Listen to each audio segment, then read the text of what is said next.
सद्गुरु माता सुदीक्षा सविंदर हरदेव जी महाराज की जय। निरंकारी राजमाता गुरबचन अवतार की जय।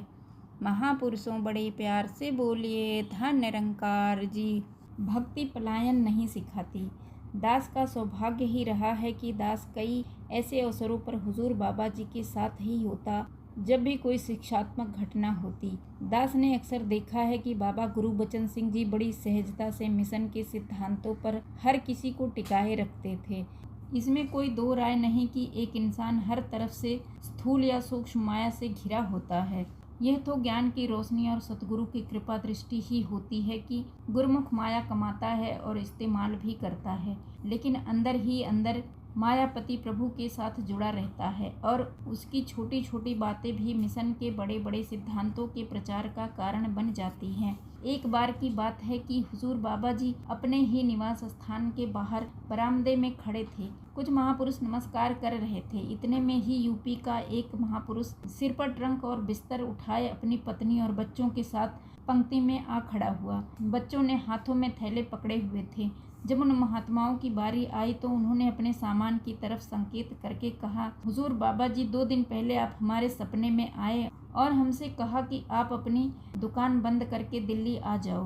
दास ने आपका हुक्म माना और परिवार सहित आ पहुंचा है। अब आपके द्वारा जैसा हुक्म होगा वैसा ही कर लूंगा। उस महात्मा की बात सुनकर हुजूर ने पास खड़े महापुरुषों को कहा कि इनका सामान कमरे में रखवाओ, चाय पानी पिलाओ और आराम की व्यवस्था करो। हुजूर ने उस महात्मा को कहा, आप हमें शाम को मिलना, अब जाओ लंगर आदि खाओ।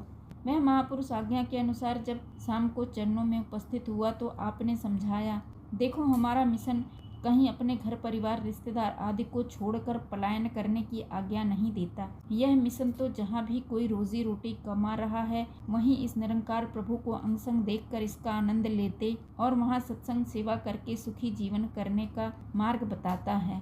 आप सपने वाले बाबा गुरुबचन सिंह जी के कहने पर यहाँ आ गए हो तो मैं अब साक्षात आपको कह रहा हूँ कि आप वापस अपने घर लौट जाओ, वहीं जाकर अपनी दुकान चलाओ। दातार आपके काम में बरकत डालेंगे।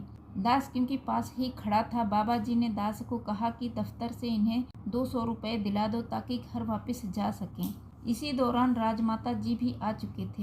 हुजूर का आदेश उन्होंने भी सुना। वह कहने लगे, बाबा जी इतने पैसे में तो यह परिवार समेत घर ही पहुंच पाएगा, व्यापार कैसे शुरू करेगा। यह कहकर ममता मई माँ अंदर गई और कुछ और पैसे लाकर उस महात्मा को पकड़ाते हुए आशीर्वाद दिया, घर जाकर दुकान खोलो, सेवा सुमिरन सत्संग से जुड़े रहना, दातार कृपा करेंगे। उस महात्मा ने नमस्कार की और अगले ही दिन वापस चले गए।